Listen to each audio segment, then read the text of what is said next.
کیا کسی ریپ کے مجرم کو دین اسلام کی روشنی میں نامرد کیا جا سکتا ہے؟ اس کو دو طرح سمجھ لیجئے. ایک یہ کہ اللہ تعالیٰ نے بعض جرائم کی سزائیں خود بیان فرما دی ہیں، یعنی انتہائی سزائیں. آپ جانتے ہیں کہ چوری کی سزا بھی انتہائی سزا ہے جو قرآن میں بیان کی گئی ہے. آخری درجے میں جرم کا صدور ہو گیا ہے، دین کے پورے شعور کے ساتھ ہوا ہے، اور اس کے ساتھ مجرم کسی رعایت کا مستحق بھی نہیں رہا اپنے حالات کے لحاظ سے.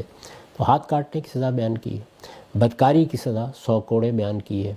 اسی طریقے سے جب نیوسنس پیدا کرنے والے جرم ہو جائیں، جن کو قرآن مجید فساد سے تعبیر کرتا ہے، یعنی جان مال آبرو کے خلاف کوئی شخص اٹھ کھڑا ہو، جتھے بن کے لوگوں پر حملہ آور ہونے شروع ہو جائیں، انہی میں ایک چیز ظاہر ہے کہ یہ ریپ بھی ہے. اس میں جرم سادہ نہیں رہتا، یہ بڑی جسارت ہو جاتی ہے، اور جس عورت کے ساتھ یہ معاملہ ہوتا ہے آپ اندازہ ہی نہیں کر سکتے کہ اس پر کیا گزر جاتی ہے. یہ فساد کا جرم ہے. اللہ تعالیٰ نے قرآن مجید میں اس کے لیے کچھ سزائیں بیان کی ہیں، اور وہ بھی اس طریقے سے بیان کی ہیں کہ یہ بتا دیا ہے کہ ان میں سے جو سزا بھی حالات کے لحاظ سے موزوں ہو وہ دی جا سکتی ہے. 4 سزائیں ہیں وہ بیان کر دی ہیں. ان سزاؤں کو بھی دیتے وقت بہت سے شرائط و حدود ہیں. یعنی آپ نے یہ سزائیں دینی ہیں تو ظاہر بات ہے کہ آپ دیکھیں گے نا کہ مجرم کی نوعیت کیا ہے، اس کے احوال کیا ہیں، جرم کس طریقے سے ہوا ہے. خود اللہ تعالیٰ وہاں بتاتے ہیں کہ اگر مجرم نے اپنے آپ کو خود سرنڈر کر دیا، یعنی جرم کے بعد گویا اس کے اندر ایک انابت پیدا ہوئی، تو پھر آپ عام جرم کے طریقے پہ اس سے معاملہ کریں. یہ وہاں پر بھی بیان کر دیا گیا ہے.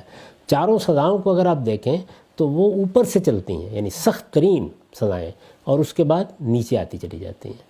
یعنی پہلی سزا بیان ہوئی ہے تقتیل، عبرتناک طریقے سے قتل کر دینا. پھر اس کے بعد سلیب. یہ سلیب پھانسی نہیں ہے، یہ وہ ہے جس کا ذکر آپ سیدنا مسیح کے باب میں پڑھتے ہیں. پھر تیسری سزا بیان ہوئی ہے کہ ان کے ہاتھ پاؤں مخالف سمتوں میں کاٹ دیا جائیں. اور چوتھی یہ بیان ہوئی ہے کہ ان کو علاقہ بدر کر دیا جائے تاکہ وہ کسی دوسری جگہ پر جائیں. اب علاقہ بدر کی بہت سی تعبیریں ہو سکتی ہیں. اصلاح خانے میں بھیج دیا جائے. یہ بھی اسی لیے رکھا گیا ہے کہ بعض موقعوں کے اوپر نوجوان ہوتے ہیں، یعنی اس طرح کی صورتحال سے دوچار ہو گئے، ضرورت ہوتی ہے کہ ان کو ماحول بدلا جائے، اصلاح کی جائے ان کی. تو اللہ تعالیٰ نے یہ سارے انتخاب رکھ دیے ہیں. یہ تو اللہ تعالیٰ کا قانون ہے جو اس نے بیان کیے ہیں. میرے نزدیک اس موقع پر جب خود اللہ تعالیٰ نے یہ چیزیں بیان کر دی ہیں تو سزا دیتے وقت انہی آیات کی طرف مراجعت ہونی چاہیے. کسی وجہ سے آپ یہ سزائیں نہیں دے سکتے، یا مجرم کے احوال کے لحاظ سے، اپنے حالات کے لحاظ سے آپ کسی مشکل سے دوچار ہیں، تو اس میں جس کو ہمارے فقہا کہتے ہیں سیاستاً پھر حکومت سزا دیتی ہے. بہت سی سزائیں ہیں جو اس وقت بھی، جب دین میں جو سزائیں مقرر کی گئی وہ انتہائی سزائیں ہیں، تو اگر انتہائی سزا نہیں دینی ہوگی کسی مجرم کو تو نیچے آئیں گے نا. تو نیچے کچھ سزائیں لوگوں نے ایجاد بھی کی ہیں، جیسے قید کی سزا ہے. اب جو اسلام کی بیان کردہ سزائیں ہیں ان میں تو کہیں قید کی سزا کا ذکر نہیں، یعنی نہ فساد کی سزاؤں میں ذکر ہے، نہ بدکاری کی سزا میں ذکر ہے، نہ چوری کی سزا میں ذکر ہے، نہ قتل کی سزا میں ذکر ہے. وہاں پر بھی جو 2 چیزیں ہیں وہ کیا ہیں؟ دیت یا پھر قصاص. یہی بیان کیا گیا نا. تو یہ ساری قید کی سزا جو آپ کے ہاں تعزیرات کا حصہ بنی ہے 10 سال 15 سال، یہ ظاہر ہے کہ اسی پہلو سے ہے کہ جہاں اللہ تعالیٰ کی سزا دینے کے لیے ضروری چیزیں میسر نہیں ہیں وہاں پر آپ پھر سزا کا تقرر کرتے ہیں.